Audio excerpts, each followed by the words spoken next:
বিএনপির ভারপ্রাপ্ত চেয়ারম্যান তারেক রহমান দীর্ঘ দেড় যুগ পর এক অন্যরকম রাত কাটিয়েছেন দেশের মাটিতে।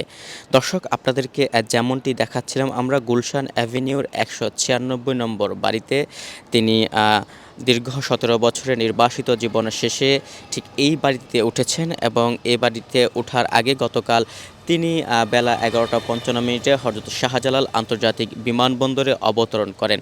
অবতরণ করার পরপর ঠিক আপনাদেরকে যেমনটি দেখাচ্ছি, তারেক রহমানের বাসার সামনে যে বাসটি আছে সেই বাসে করে তিনি বিমানবন্দর থেকে রওনা দেন। এর ঠিক পরপর তিনি বিমানবন্দর থেকে বের হয়ে রাস্তার দুপাশে থাকা নেতাকর্মীদের হাতে নাড়িয়ে শুভেচ্ছা জানান।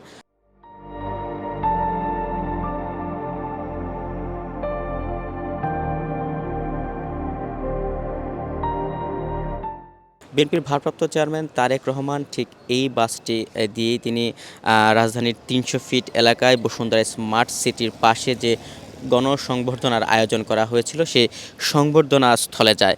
এরপর সেখানে তিনি ১৫ মিনিটের একটি ভাষণ দেন এবং দেশবাসীর কাছে তিনি দেশবাসীর সহযোগিতা চান নতুন বাংলাদেশ, নতুনভাবে দেশ গড়ার জন্য।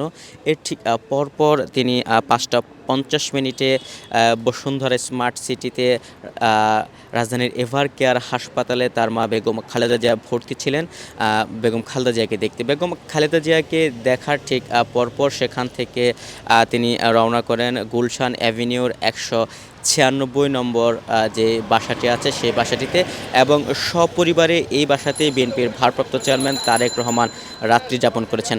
আপনাদেরকে এখানের যে সার্বিক পরিস্থিতি আমরা দেখানোর চেষ্টা করছি। বাড়িটির দুপাশে আইন শৃঙ্খলা রক্ষাকারী বাহিনীর সদস্যদের চেকপোস্ট বসানো হয়েছে।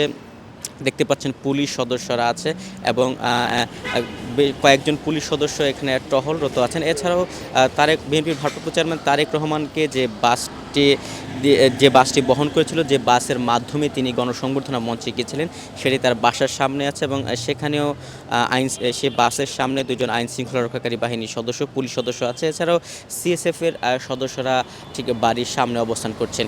এখানকার সার্বিক নিরাপত্তার পরিস্থিতি আমরা যেমনটি দেখছি, কঠোর অবস্থান নিরাপত্তা পরিস্থিতি। এছাড়াও সাদা পোশাকধারী আইন শৃঙ্খলা রক্ষাকারী বাহিনীর সদস্য আছে বলেও আমরা জানতে পেরেছি।